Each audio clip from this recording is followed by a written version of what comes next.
Yes ashimwe nshuti bakundwa ba TRUELINE program ndongeye kubasuhuza mbifuriza amahoro n'imigisha myinshi ivuye ku Mana nkomeza no kubashimira kubw'ubufatanye ndetse n'ubufasha bwanyu mukomeza kuduha mu subscribinga muduha inama zidahwema buri munsi mutubwira ati wakongera hiki wagabanya hiki mbese tugakomeza kubona ubufasha bwanyu mu buryo bugiye butandukanye.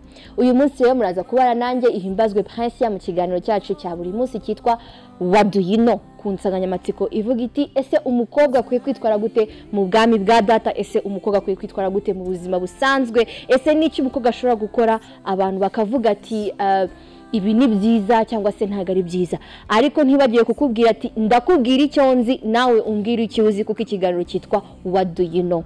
So ngiye ku giti cyanjye nanjye ndumwari nanjye ndumukobwa kandi ndakishijwe, ngiye kukubwira uko ngiye nitwara mu bwami bwa data, nawe uraza kumbwira uko utekereza yuko umukobwa uyu munsi nituvuga ku mukobwa nuvuga ati ndi umusore ndahejwe, oya wumve yuko ufite mushiki wawe, kuko twese tuva dukomoka ku muntu umwe, twese twari mu ishusho ya data, twese uri mu ijuru. Rero nituvuga umukobwa wumve yuko ndi kuvuga mushiki wawe, wumve ko ndi kuvuga tantine wawe, wumve ko ndi kuvuga umuntu wese uri related kuri wowe, uvuga ati se ndi gutya kwiye kwitwara, ntibizakubuze gutera comment muri comment box. Hari ibintu bimaze iminsi binkurura ntekereza nkavuga nese hari ukuntu umukobwa yitwara atagamije kuba yakitwara nabi, ariko abantu bamurebesha amaso bakavuga ati yataye umuco cyangwa se yagiye mu nzira zidakwiriye. Ibyo nshatse kuvuga ahantu ntuye haba abakobwa benshi bari mu kigero cyanjye, sibyo? None ugasanga ngewe imyaka wenda tuvuge 20 ndahaciye, mfite ukuntu nambaye, ababyeyi baraho ngaho barabikomentinze baravuze ati uriya mukobwa yataye umuco, ariko ugasanga umubyeyi nta kwicaza kubwira ati se bambara gute kugira bavuge yuko wari umuco. Uyu munsi ntabwo tukibona ababyeyi batubwira ngo ugomba kwambara gutya, ugomba kwitwara gutya, hoya. Uyu munsi naho nubwo tukibona umubyeyi urambara akavuga ati okay nanjye nambaye nkuko yambaye, ariko bikaba ikibazo. Ngewe nzi neza yuko nizera ko haramutse hagiye habaho ikiganiro umubyeyi akabwira umwana ati se wakambara gutya, icyo si ikibazo. Nyamara nge nizera yuko uko wowe wakambara wowe bikumva biguhesheje agaciro, ukumva uraberewe, mba numva umuntu wese yakambara uko nguko. Hanyuma se wowe urumva ku myambarire umukobwa yakambara gute? Ni ikibazo nkubajije.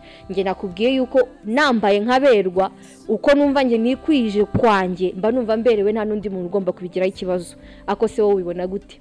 Hanyuma tugaruke mu nzu yo kwa data wa twese wo mu ijuru. Ijambo ry'Uwiteka riravuga ngo ntago Uwiteka areba uko dusa cyangwa se imyitwarire yacu, ahubwo areba ikiri mu mitima yacu. Reka dufate urugero, hari umunsi umwe umukecuru yagiye gutura mu rusengero, atura igiceri kimwe cya 5, hanyuma haza undi atura ifundo ry'amafaranga. Noneho Yesu aravuga ati ndababwiza ukuri yuko uri utanze make ari utuye byinshi mu bwami bw'ijuru, kuko abitanganya umutima ukeye. So rero icyo nshaka kubabwira, mbwira abakobwa bose muri rusange, ntago mvuze ngo kwambara wenda uzambara ubusa ubone kuvuga ati ngiye mu ijuru ngiye gusenga, oya. Kandi nawe ntuzabe umukobwa yambaye ikanzu ngufi uvuge ngo yagiye gusenga ngo yaje gucumuza, oya. Ahubwo wowe uzakora icyakujyanye mu rusengero, kuko ndababwiza ukuri yuko umutima wawe utunganye Imana ari byo byambere Uwiteka reba. So nkumva yuko umukobwa wese, umwari wese uzikwize, wumve yuko wambaye neza pe, ariko ikirenze cyo uzamakinge sure yuko umutima wawe wikwije kurenza uko wikwije physically, kuko Imana ijya kureba ntago izareba physically, izareba mu mutima wawe ese niki kiburimo. Kuko ni hahandi tuzagera imbere y'Uwiteka Yesu akatubwira ati mugende ko sinigeze mbamenya. Ni hahandi uzagenda uvuze ngo reka nite kuri look yanjye, nyamara nturebe ukuntu umutima wawe umenetse. Ese aho ni byaba ikibazo kuri wawe udafite imyambaro kuba ataza mu rusengero, bitewe nuko naramuka aje mu rusengero abantu bari vuge ko atambaye? Icyo ni ikindi kibazo. Hanyuma nge nkubwiye yuko nagomba kwita kuri physical appearance yanjye mu gihe ngiye mu bwami mu maso y'Uwiteka. Wowe urabivuga hiki? Ikindi numva twavugana, ese imvugo umuntu akoresha yaba umukristo cyangwa se abadakijijwe, umwimvuga adakijijwe wumve yuko atarakira Yesu umwami nk'umukiza bwe mu bugingo bwe, zigomba gutandukanira. Ese umukristo akwiye kuvuga gute? Ese umuntu utarakiza akwiye kuvuga gute? Kimwe cyo nizera nuko twese turavuga, twaremewe kuvuga, tufite byinshi tuvuga. Niba warahawe ubushobozi cyangwa se ugifite ubwo buryo bwo kubasha kuvuga, hari utabasha kuvuga, ariko kimwe cyo nakubwira ni iki, nuko wajya uvuga ariko making sure ko ibyo uvuze byubaka umuntu uri iruhande rwawe, kubera yuko ubuzima bw'umuntu bumeze nk'inyubako, ni nk'inyubako itangira kubaka akivuka. Umuntu wese bahuye mu buzima, yaba umwarimu yaba umubyeyi, agenda ashyiraho itafari ushyiraho rishobora kuza mu buryo bw'amagambo cyangwa se rikaza mu buryo bw'ibikorwa. Rero niyo mpamvu burya ijambo ni ikintu gikomeye. Muri Bibiliya yaravuze ngo mbere na mbere hariho jambo, kandi ijambo yari Imana. Rero iyo ikintu cyitwa ijambo gikomeye mu buzima, tugomba no kwita ku magambo tuvuga, twaba dukijijwe cyangwa se tutaba dukijijwe, kuko ujye ugereranya ijambo uvuga nk'aho ari itafari ugiye gushyira ku buzima bw'umuntu kugira ngo ryubakwe. Ni muri ubwo buryo ngiye nkubwiye nti waba ukijijwe waba udakijijwe, menya amagambo uvuga kugira ngo ubashe kubaka ubuzima bw'umuntu, wo kugira ngo ubusenye. Hanyuma se njye nuko mbitekereza, wowe urabitekereza gute?